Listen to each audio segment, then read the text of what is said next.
All right, shalom, shalom. First and foremost, we give all praises, all honor, glory to Yahweh, Ba'ashem, Yahweh Shai, Ba'ashem, Kakadash. Double honors be to the apostles and other bishops of Great Millstone. Peace and salutation to the elders and Akim of GMS and men that are like them, that is Christians, word of truth and sincerity. Shalom to the elect. I'm gonna go to about to go into a quick lesson here. Now, this is Friday night. All right, as we do GMS Columbus, Ohio, we go into our lessons. We are in the book of Joel, the third installment or the final chapter of Joel. All right, last week was in obviously Joel, the second chapter that was taught by Tazawam. All right, so your call was the first chapter. Joel the second, myself, Cornwall, Joel the third chapter. We're going to finish out the book, and Lord's will, we continue this tradition until we get the hell up out of this place. All right, I'm in attendance with the elder Kaloya, Taz and Yokoyim. They couldn't be in attendance. You know, Taz is down in New Orleans with the brothers down there. Stuck at work. You know how it is in Babylon. But anyways, we're gonna continue to work, man. No excuse. So without further ado, we're gonna start at Joel third chapter at the top. We're gonna throw some precepts out. We're gonna close out. This is Joel 3:1. For behold, in those days and in that time, when I shall bring again the captivity of Judah and Jerusalem, I will also gather all nations, and I will bring them down. Can we get because when I read this, I had to go into either the NIV or the Good News Bible to get that word. I'm looking for the word restore. So if you got the NIV, Let me see. or the New Living. Let me see. So all I have is the Good News Bible. I can get the precept as well. All right. Okay. You said you want to read that in NIV? Yeah, please. Because I'm looking for a particular word. This is Joel 3:1 NIV. In those days and at that time, when I restored the fortunes of Judah and Jerusalem. So I was restoring. All right, we're at the time of restoring right now. This is the present time now. The Lord's restoring Judah and Jerusalem, the two sticks. All right, in this time now. All right, now and this, like we said, Joel the second chapter was talking about future prophecies, and right now Joel the third chapter is talking also speaks about the future prophecies about to happen here in present time. All right, because our time in captivity is over, so the Lord's going to restore us. All right, and I'll get Jeremiah 30:3, and if you don't mind, get Zephaniah 3:20. Just to get on the word.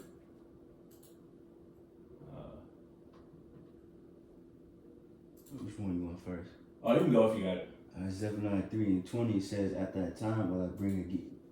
At that time will I bring you again, even in the time that I gather you, and I will make you a name and a praise among all people of the earth. When I turn back your captivity before your eyes, saith Yahweh.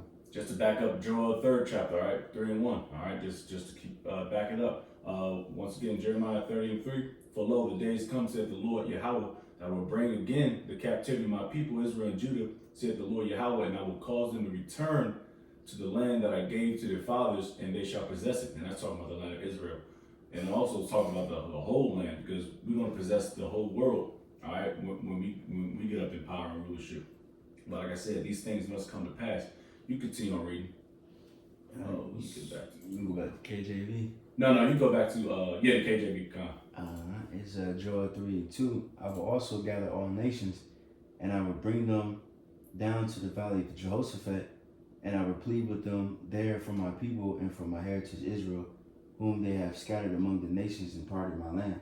Yeah, hold on, Salaki. Yeah, I gotta move a little quick. Normally, it's all of us brothers in attendance to move. Yeah, of course, as we know, with the valley of what we at Jehoshaphat is, that's told in the scriptures of the second verse.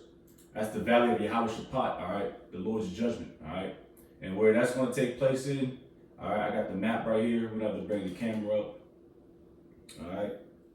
So where that's going to be taking place is going to be pretty much down in Southwest Asia, or want to say Northeast Africa, in that area, what they call the Middle East. All right, now dry land. You got Syria to the north, you got Yemen. Ready for the camera? Oh no, wait, you bring it up if you want. Okay.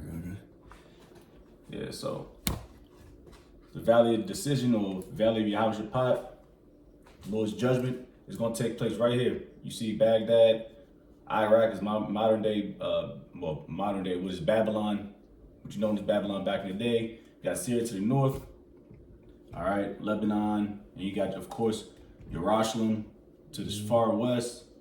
Then you got to the south, well, Yemen, but it's mainly gonna be fought down in Saudi Arabia, Syria, Iraq, Persian Gulf. Yeah. and you're gonna push a little to the east, Iran.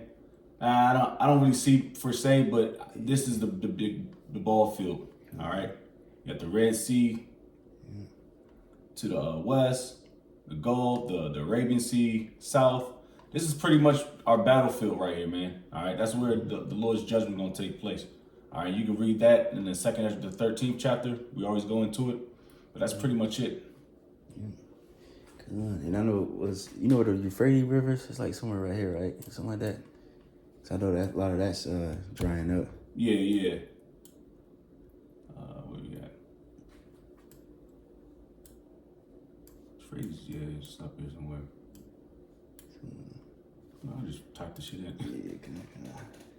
Yeah, because that's mentioned in Revelation. I don't know if that's on your list, but Oh, so it's around Iraq. Yeah. Oh, yeah.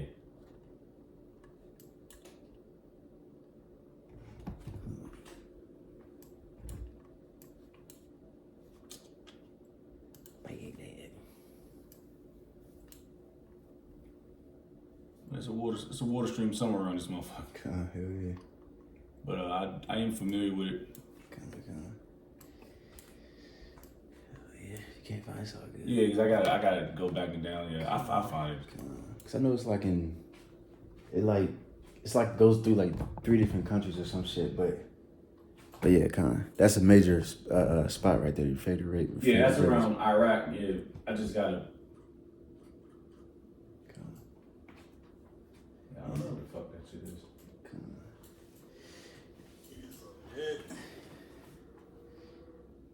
Or matter of fact, let me see if I can. Yeah, I got it. All right, It's like short with my thing. Euphrates rivers. You know what I'm saying? Oh shit, a little blurry, but kind. What you got running through? Well, this is a better one. Let me show this one first. This is a better one. It's Iraq and I think Turkey too. Oh, Turkey. Okay, yeah. I think somewhere else maybe, but I think yeah, kind. All right, bet. And Syria. Okay, yeah, this is a better one, right? Oh yeah, to Syria, yeah. This one shows all 3: Syria, Turkey, and Iraq. Okay. Kind. Let me continue. Yep. So yeah, like I said, the Valley of the Lord's judgment. So that's where the main fight is going to be at to take place. That's why you got the draft ramping up. Trump is trying to get the troops all motivated to want to join, and that's the whole plan. If you don't want to join and you're of age and you're able-bodied, you might get that letter in the mail, man. You might get that email or that phone call from Virginia. All right, you can take. It says, and they, verse 3, and they have cast lots for my people. Hold on, did I finish?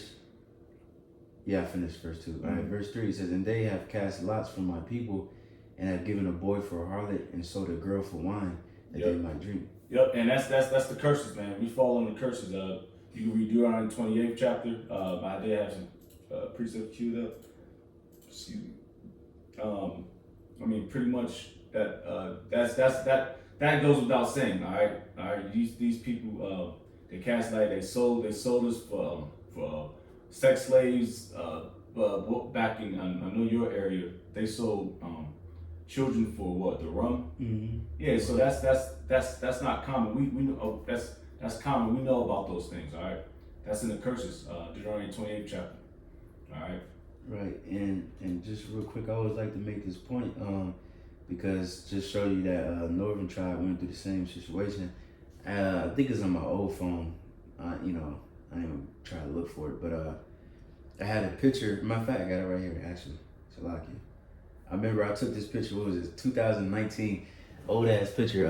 And it was like some the Columbus Library, and I was reading this book about the Indian people. And let me see if I can read a little bit of it, and I'm gonna show a picture. It says Indian females like this young woman who has been. It's like I'm trying to. Looks a little blurry, but it says which was from now today the Stanilis County. Sometimes I can barely fucking read this shit, so I can. But I'm gonna skip to the point. It says Southern California Indian female at the price sold Indian female at the price of a pound of gunpowder and a bottle of brandy. Damn. And here's a picture right here. It's like the words is a little blurry, so I'm just But yeah, that should show you. Jake went through the same shit. But yeah, we got it. Let me continue. Yeah, they had some precepts lined up for verse 2. It's all good though. We can continue to push. Okay, come. Yeah. Alright. It says verse 4. Yea, and what have you to do with me, O Tyre and Sidon, and all the coasts of Palestine? Will ye render me a recompense? And if you recompense me swiftly and speedily, will I return your recompense upon your own head. And just because those are these are coast cities, all right, that runs across the west of Jerusalem, all right. So Tyre and Sidon, those are coast cities, and you go into the Gaza Strip, which is in Syria. That's just outlining major factors of where everything's gonna be popping off at. Verse 5 says, because you have taken my silver and my gold, and has carried into your temples my goodly pleasant things. The children also of Judah and the children of Jerusalem have you sold unto the Grecians, that ye might remove them far from their border. Yep. You can read Deuteronomy 28:68 real quick. Deuteronomy 28 and 68. Because everybody had a part in this trade. Everybody had a part. All right, we can read about the Psalms 83rd chapter about the crafty council. All right, you got the Arabs, you got the Hamites, you got of course the hook noses, which really forerun the whole thing. All right, but they pretty much everybody had a hand in it. I believe the Arabs, I believe either the Hamites built the ships, either or they all had a piece of the pie when it came to selling the Israelites, all right, into slavery and captivity. Mm-hmm. And I believe Deuteronomy 28:68. People still got a problem with that. People still got a problem with about this never happening. Like niggas still kicking against this. Right. Can't nobody dispel it, but they still kicking against it. I was thinking of watching a video a little earlier about it. Mm-hmm. How's that even popping back up still? It's Deuteronomy 28:68. And Yahweh shall bring thee into Egypt again with ships, by the way whereof I spake unto thee. Thou shalt see it no more again, and they shall be sold unto your enemies for bound man and bound woman, and no man shall buy you. Yep, plain and simple, man. Plain and simple. You can jump to verse 32. Yeah, like I said, that's you gonna have to break that down, man. All right, you ask anybody that wears those penguin suits about this prophecy, and they act like I got 4 heads on my face. Pause. All right, because they can't break this down because it never happened to them. All right, none of these precepts about when you jump back down to verse 3, casting lots and selling themselves. No, none of this. And all they gonna say is what the H Oaks. That shit's played out. Mm-hmm. That's the only thing they can say is the H Oaks. But how does that go into going into ships? How does that go into going into ships? There's no comparison. All right, and 6 million, even if that were to happen, 6 million, come on, man. At least 10 times worse than that, if not worse. This is Deuteronomy, you said 32? Yeah, verse 32. 28 and 32 says, thy sons and thy daughters shall be given unto another people, and thine eyes shall look and fail with longing for them all the day long, and there shall be no might in thy hand. There it is, no might in thy hand. Hey, these dudes, they can't prove this. They didn't get sold into all other nations like how we were. Like I said, I was watching Captain Tazariak this morning. I sent that during the chat, but he also had another one. He actually was debating against a small hat, real small hat, and he was just getting cut. But He didn't do no service. If you're gonna be on the podcast, at least cut him up. He didn't say, and this is what I had to lesson on, because he didn't say one time to eat. He didn't say Esau Edom. Mm-hmm. He kept saying the white man. Right. There's a strong distinction between white man and Esau Edom. Mm-hmm. You know what I mean? Right. But he didn't do himself no service. He's overdoing jet setting shit, man. That shit made me mad, bro. Cause I'm over this joint. He was cutting him, but he wasn't cutting him. Right. Cause he still had the restrictions. Cause he's still getting paid by the dudes, man. Damn. Yeah, it was bad, man. I'm gonna have to do a lesson on that, man. Cause this dude's jet setting, but he's not doing no service. Not pulling out precepts. He's just talking out his ass. Mm-hmm. He ain't smart, mind you, but damn. That was you know, precepts. Oh yeah, no, I'm good. I actually got a quick one. Okay. Let me see. Cause just at that point where it says took in my gold. You know what I'm saying? Mm-hmm. Just want to get that real quick. Cause speaking of Israel, cause we're the Lord's gold and jewels and silver and all that. Malachi 3:17. And they shall be mine, saith Yahweh of hosts, in that day when I make up my jewels, and I'll spare them as a man spareth his own son that serveth him. Get that one. I'm gonna link it with this one. Limitation. 4 and 1 says, how has the gold become dim? How has the most fine gold changed? The stones of the sanctuary are poured out in the top of every street. The precious sons of Zion, comparable to fine gold, how are they esteemed as earth in the pictures, the work of the hands of the potter. Just to prove that point, let me go back to it real quick. Joel 3, and it says, taking my silver and gold and carried them to the temples, my goodly place. And now, literally, you took the Israelites and you took the literal gold and serving art. You keeping that stuff for yourself too. Yeah. That stuff is somewhere in the catacombs somewhere. Mm-hmm. Come on, me continue. Yeah. This back to Jeremiah 3. Joel 3, and let me see. What I finish? We can jump back at 7. 7 says, behold, I will raise them out of the place whither ye have sold them, and I will return your recompense upon your own head. You can just jump to Jeremiah 30 verse 16 real quick. All right. We're gonna have to pay back real quick, man. Because like I said, they took us about that land, and we have to get that land right back. But that's not gonna be on our own will. That's gonna be through the will of Yahweh Shem Yahushua. I can't take my army. I could train up a group of 30 people and go down there and get it back. And demand it, stomp on my feet and demand I get my land back. Nah, man, we have to get that through Yahweh Shai, man.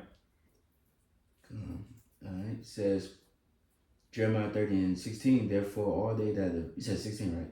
Yes, sir.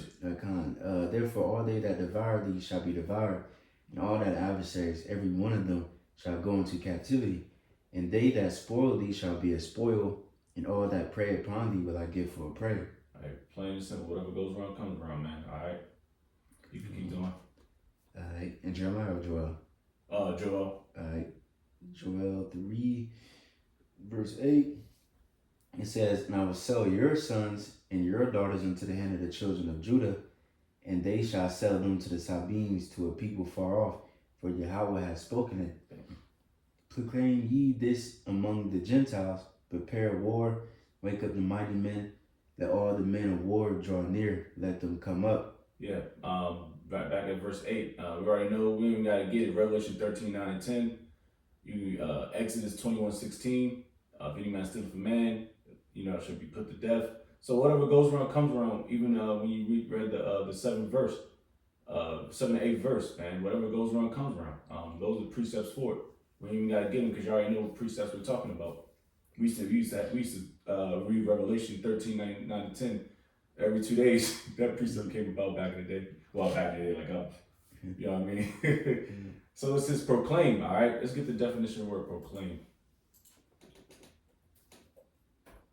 That's a bold, kind of word, Yeah. Proclaim to means officially announce, all right, publicly. So that's what we're doing, all right? Now that goes into people starting to get ready to go to war. All right. What precept I got for that? I don't think I wrote it down. Anyways, proclaim ye this among the Gentiles. All right. The heathen man. prepared war. Wake up the mighty men. Let all the men of war draw near. Let them come up. I did have a precept for it. It's gonna take me a while to find it. I got a quick one. Okay, I got one too. I already go. Is it Isaiah? No, I'm in Jeremiah. Okay. Let's read this real quick. Isaiah 13:4. The noise of a multitude in the mountains, like as a great people, a tumultuous noise of the kingdoms of nations gathered together. Yahweh of hosts mustereth the host of the battle. But yeah, just going into the, just prepare for battle. World War III. That's what going into. But you got it. Pretty much. Jeremiah chapter 46 and 3. It says, "Order ye the buckler and shield, and draw near to battle." It says, "Harness the horses, and get up, ye horsemen, and stand forth with your helmets. Furbish your spears, and put on the brigandines." The brigandines is another word for saying brigade or voyage. All right. So that's getting ready. This is what people doing right now. All right. They making sure that their iron sights are good. They putting on their ACOGs. They clean their weapons. They getting their new equipment drawn out from CIF. They're getting ready for war. And this is what all the nations are doing right now. Because World War III is upon us. And it's coming upon us very soon and quickly. All right. Back at it. Come on.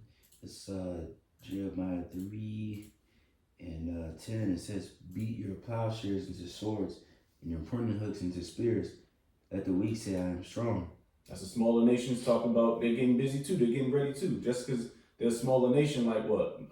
North Korea, Taiwan, things like them. People, Venezuela. They're getting stronger because guess who's getting backed by their allies. All right. So things are popping off because now Esau's not the big bad wolf on the block no more, man. All right. People getting stronger out here. All right. And they're backed by who? Honestly, they all backed by Yahweh Hashem Yahshai because this is his prophecy that he wants to fulfill. All right. Mm-hmm. So right now we're turning our farming instruments into war instruments. All right. This is the time we're in. We're not in the time of what Psalms the 2nd chapter, I believe, when you turn your swords into plowshares, back into pruning hooks, to go back as farm instruments. No, we turn these joints into warlike instruments because we're in them times. Mm-hmm. All right. It's verse 11. "Assemble yourselves and come, all ye heathen, and gather yourselves together around about. Thither cause thy mighty ones to come, O Yahweh. Let the heathen be awakened and come up to the valley of Jehoshaphat, for there will I sit to judge all the heathen round about." That's going back into Joel the 3rd chapter, the 2nd verse. The valley of Jehoshaphat. Mm-hmm. It says, "Put ye in the sickle, for the harvest is ripe. Come, get you down for the precious food. The fats overflow, and the wicked is great." It's like the wickedness is great. Yep. We can jump to Jeremiah 51:33 real quick. Jeremiah 53. 51:33. 33. It says, "For thus saith Yahweh of hosts, the God of Israel, the daughter of Babylon is like a threshing floor. It is time to thresh her. Yet a little while, and the time of her harvest shall come." Here it is. It's hey man, we inching towards, man. It's that season, man. Hey, it's all I can say. And of course, if we're talking about the wickedness is exceeding great. All right. We got 2nd Ezra 15th chapter 3rd verse. We ain't got to get it, but like I said, we're inching closer and closer to World War III and destruction. All right. Mm-hmm. Keep going. I got a quick precept. Revelation 14:14. "I looked, and behold, a white cloud, and upon the cloud one sat like unto the Son of Man, obviously Yahushua, and on a chariot, having on his head a golden crown, in his hand a sharp sickle. And another angel came out of the temple, crying with a loud voice to him that sat on the cloud, Thrust in thy sickle, and reap, for the time is come for thee to reap, for the harvest of the earth is ripe." It's ready. It's ready. She's ready. Hey, it's just like a woman in heat. All right. You can sense when a woman's in heat. All right. This you can tell. A man can tell when a woman's in heat. All right. And it's time to unclothe her. All right. So this whole place is about to be unclothed, man. especially America. I'm sorry. You know what? Are you got more? Let me see. Hold on. Let me just, it's more, but I'm gonna skip mainly to the point. Yes, sir. Verse 20 or 19, and the angel thrusting his sickle into the earth and gathered the vine of the earth and cast it into the great winepress of the wrath of the Most High. And the winepress was trodden within the city, and blood came out of the winepress, even unto the horse bridles, by the space of 1,600 furlongs. There's gonna be a lot of bloodshed, you know what I'm saying? The harvest is ripe, is ready. But there's another example, you don't gotta get it, but it's in I think Ezra's when it says the wickedness, the floor of wickedness is it's grown, and now it's time for it to be cut. Like it likened it to was it corn? You know what I'm saying? Oh yeah. Yep. But yeah, I'm gonna go back to that. Joel. And that's beautiful how that links up, because it tells you even when you jump up from the Joel the 10th, the 3 and 10 talk about the farming instruments. So it has a beautiful kind of poetic type situation. Mm-hmm. Man. Come on. This is Joel 3 and 14. It says, multitudes in the valley of decision, for the day of Yahweh is near in the valley of decision. Yeah, you can jump to real quick, Revelation 11:14. Like I said, everything is, we're inching near and near. All right. It says Revelation 11:14, the second woe is past, and behold, the third woe cometh quickly. So it comes quickly. Now, if I can do some math on this real quick, I'm not that good at it, but I can give me a calculator real quick. Let's see. This is 1940. Let's say 1941. Oh shit. Say 2026. Fuck it. Minus 1941. That's what, 85 years? Damn, that's 85 years to what? Possible World War III. If I did the math correctly, to 2026, which Lord's will. This is the last year we're on this wicked ass kingdom.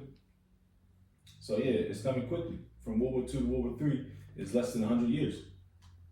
And not even from World War I and World War II was what, 30 to 40 years. So things are ramping up. All right. This is Joel 3, and it says, let me see. So I lost my place. Oh, 15? 15 says, the sun and the moon shall be darkened, and the stars shall withdraw their shining. It says, Yahweh also shall roar out of Zion, and utter his voice from Jerusalem, and the heavens and the earth shall shake. But Yahweh will be the hope of his people and the strength of the children of Israel. Mm-hmm. And I'm going to bless his son. You can read until 17. I got a quick precept. All right. Real quick. Zephaniah 1:14. It says, the great day of Yahweh is near. It is near and hasteth greatly. Even the voice of the day of Yahweh, of the day of Yahweh, the mighty man shall cry there bitterly. The day is a day of wrath, a day of trouble, a day of distress, a day of wasteness and desolation, a day of darkness and gloominess, a day of clouds and thick darkness. And I'm going into that. Proverbs said the moon will be darkened. You know what I mean? The missile is going to be blocking out the sun, and also, double fold going to the wisdom too. But, it's going to be a very dark day altogether. But going back, Joel 3 and 16, it says, Yahweh also shall roar out of Zion, and utter his voice from Jerusalem, and the heavens and the earth shall shake, but Yahweh will be the hope of his people and the strength of the children of Israel. So I read that twice.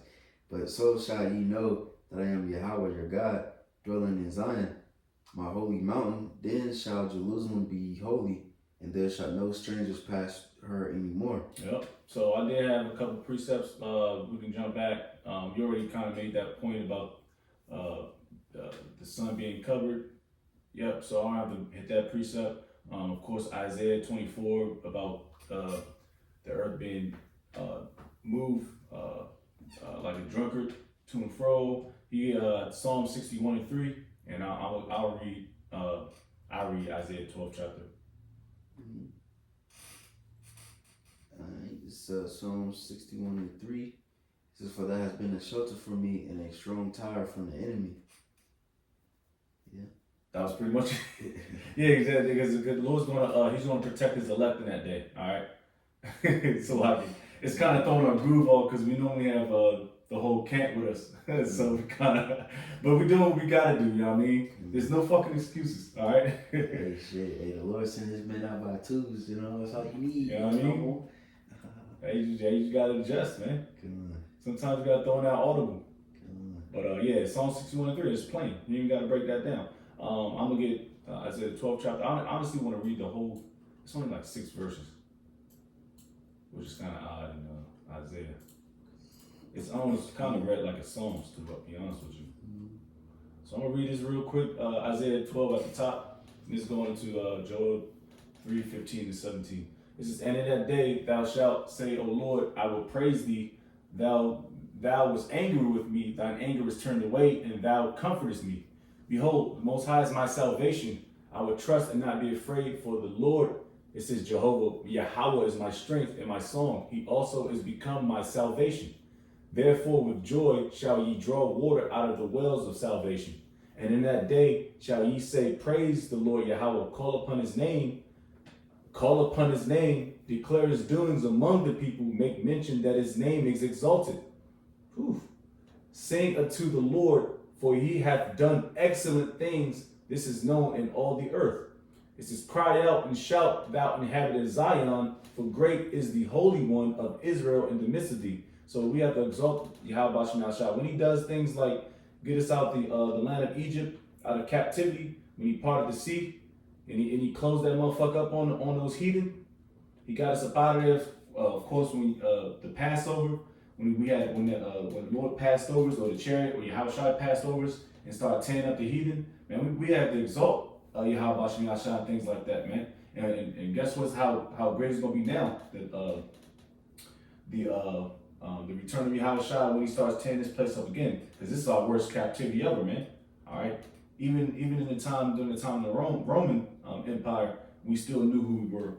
I didn't know a lick of Israel. I didn't know what the hell that meant. Every time I've heard of Israel is down there in just the land of Israel. That's all I knew. I didn't know who the chosen people were. I was a nigga. I was in churches, but I wasn't in churches for the right reasons, mind you. It was legs all over that place. You know what I mean? But we must exalt Yahweh Shem Shah, man, because he's going to protect us in those days. Let me see. Get back to Joel. This is Joel 3 and 17. Well, 18. You good? Oh, yeah. Okay. All right. Verse 18, it says, And it shall come to pass in that day that the mountains shall drop down new wine, and the hills shall flow with milk, and all the rivers of Judah shall flow with waters, and a fountain shall come forth of the house of Yahweh, and shall water the valley of Shittim. Egypt shall be a desolation, and Edom shall be a desolate wilderness, for the violence against the children of Judah, because they have shed innocent blood in their land. Yep, and we can read Amos 9:12-15. Just to back up verse 18-19. Amos 9 and 12 says, That they may possess the remnant of Edom, and all the heathen which are called by my name, saith Yahweh that doeth this. Behold, the days come, saith Yahweh, that the plowman shall overtake the reaper. Yep. The plowmen are the Israelites. The reaper are you heathen. Also, definitely the Edomites. And the treader of grapes, him that soweth seed. And the mountains shall drop sweet wine, and all the hills shall melt. You said continue, right? Yeah. Okay, and I will bring again the captivity for my people of Israel, and they shall build the waste cities and inhabit them. Yep. And they shall plant vineyards and drink the wine thereof. They shall also make gardens and eat the fruit of them. We getting our heritage back. We getting our kingdom back, man. Keep going. And I will plant them upon their land, and they shall no more be pulled out of their land, which I have given them, saith Yahweh thy God. Is that the 15th verse? Yep. There it is. And that's pretty much like I said. It goes back into that flop that flower. Like the it's like it goes back into it's synonymous with planting and going into yard work, so to speak. You know, your yard instruments, and it's just beautiful how poetic it's talking, man. But that's pretty much it. Pretty much we getting our kingdom back. All right. So once everything's said and done, when the smoke clears, physically and literally and figuratively, we're gonna get our kingdom back, man. We're gonna get our name back, man. All right, on earth. All right, it's going to be no more called niggas. Well, we can read the last two verses, and we can kind of close back up. I can do my closeout speech, so to speak. It says, verse 20, but Judah shall dwell forever in Jerusalem from generation to generation, and for I will cleanse their blood that I have not cleansed, for Yahweh dwelleth in Zion. Yep, and we can get Revelation 21, 3-5. And if you got any closing precepts, like it was a pretty quick lesson, of course. It's pretty much to the point, like you said, Joel, the second chapter, pretty much talks about the same thing. So we didn't have to waste too much time. Get some precepts and move on. You know what I mean? You said 21 and 3. Revelation 21, 3-5. And it says, Revelation 21 and 3. And I heard a great voice out of heaven saying, behold, the tabernacle of the Most High is with men, and he will dwell with them, and they shall be his people, and God himself shall be with him, and be their God. And God shall wipe away all their tears from their eyes, and there shall be no more death, neither sorrow nor crying, neither shall there be any more pain, for the former things are passed away. And he that sat upon the throne said, behold, I make all things new. And he said unto me, write, for these words are true and faithful. There it is. Hey, that's no more crying, no more tears. Jake ain't gotta slap the fucking joint off. It's gonna be like a dream. All right, but like I said, these things must surely come to pass. World War III missiles, of course. Revelation 13, which that's not talked about here in Joel, but we all know that these are the last few prophecies. Before the return of Yahushua and the destruction and downfall of Esau, Edom. All right, before we get that kingdom, before we get out all the tears wiped away from us, no more going off. See, he said there's going to be no more death. I believe it said in Revelation 21. There's going to be no more death. So guess what? We're not going off no more. All right. I believe in Jeremiah 31st chapter or 33rd chapter talks about how the Lord is going to he's going to put the law in our inward parts. So guess what? There's going to be no more. We don't have that. There's going to be no more teaching of the laws, because it's going to be in our inward parts. That means there's going to be no more death.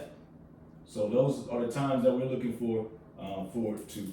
But like I said before that, we have to endure and see how this plays out. All right. But you got anything? But that's pretty much Joel, the third chapter, the final installment of the book of Joel. Like I said, three chapters. Lord's will, through the Spirit, we'll see what we're gonna go through next week, and just continue on the tradition of GMS Columbus, Ohio Friday nights class sit downs, man. So Lord's will, we hope you was edified. We're gonna give all praise, all honor, glory to Yahweh, Bahashem, Yahushua, Bahashem, Kakadash. Double honors be to the apostles and elder bishops, great millstone. Peace and citation to the elders and Occupy GMS, and men that are like them, that is pushes word retreat, thanks to the city. Shalom to the fleck, wa ba ba shalom.